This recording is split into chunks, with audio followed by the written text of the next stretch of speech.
Hey, welcome back to the art show. My name is Shane Martin.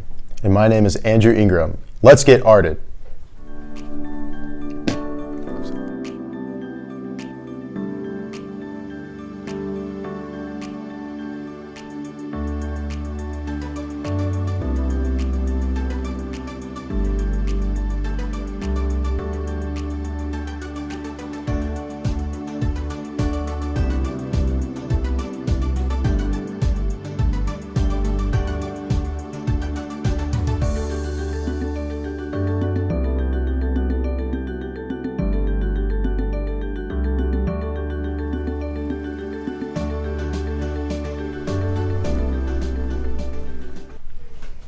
Taylor Swift reportedly made $13 million a night for each show on the Eras Tour, which is by far the most successful tour in her career. The tour has been so successful that she is bringing back for round 2. She is currently in South America, will go to Europe in the following months, then return to America in 2024. Now it's time for a Broadway rundown. If you are a fan of Broadway, check out these shows closing soon. Funny Girl is about a Fancy Bryce, a girl traveling from Brooklyn to Broadway as she challenges the expectations of society. Once Upon One More Time is a group of fairy tale friends on the hurry to rewrite their happily ever afters. Both shows sound great if you ask me.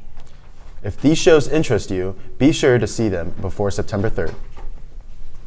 Beetlejuice 2 is coming to theaters next year on September 6th. Michael Keaton and Winona Ryder return to the screen to play their iconic characters.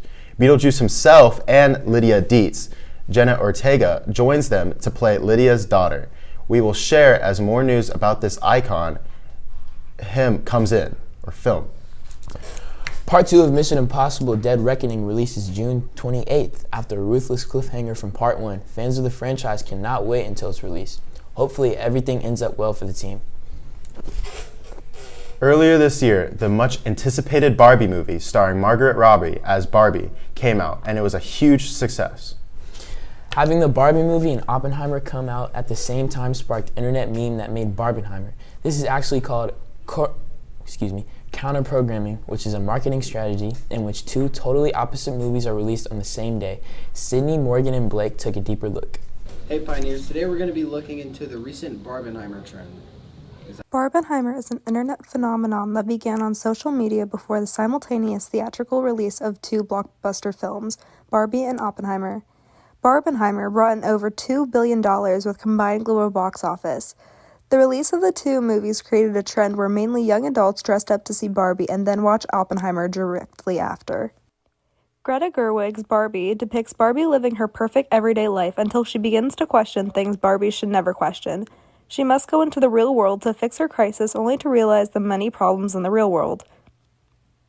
Christopher Nolan's Oppenheimer depicts life-changing history.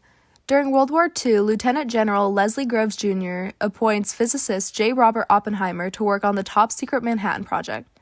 Oppenheimer and a team of scientists spend years developing and designing the atomic bomb. Their work comes to fruition on July 16, 1945, as they witness the world's first nuclear explosion, forever changing the course of history. Now let's see what you guys thought about the two movies. I don't really think I had a favorite. They were both very different and very entertaining. Mine was probably Oppenheimer because I love history, so.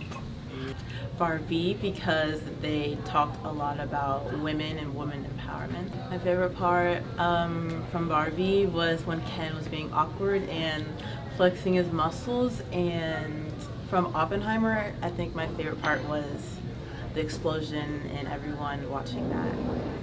I heard about Oppenheimer first. Probably saw the Barbie advertisement first.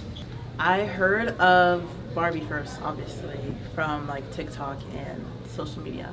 I only dressed up for Barbie. I had a pink jumpsuit, but I didn't dress up for Oppenheimer, so I just went to Oppenheimer wearing pink. So I went right after work, so I had like this snazzy outfit on, and then that was it.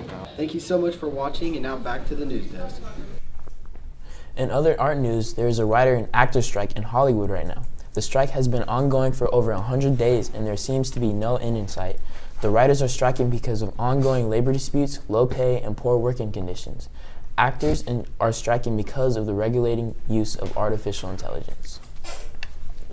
For art news at the school, the band season has started under a new band director, Mr. Joshua Boyer. The band had 3 successful shows so far, and they are starting on their 2nd show already.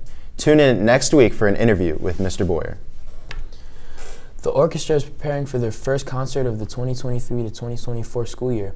The concert will be on October 4th at the high school. The choir is also hard at work preparing for their own concerts, the soonest upcoming concert being their fall concert. More information will be coming in the upcoming weeks for both of these concerts and the Orange Lights fall production, A Midsummer Night's Dream. That's all for today, Pioneers. Make sure to tune in next week for more art news. For The Juice, I'm Sam Martin. And I'm Andrew Ingram. Stay artsy, Pioneers, and have a great day.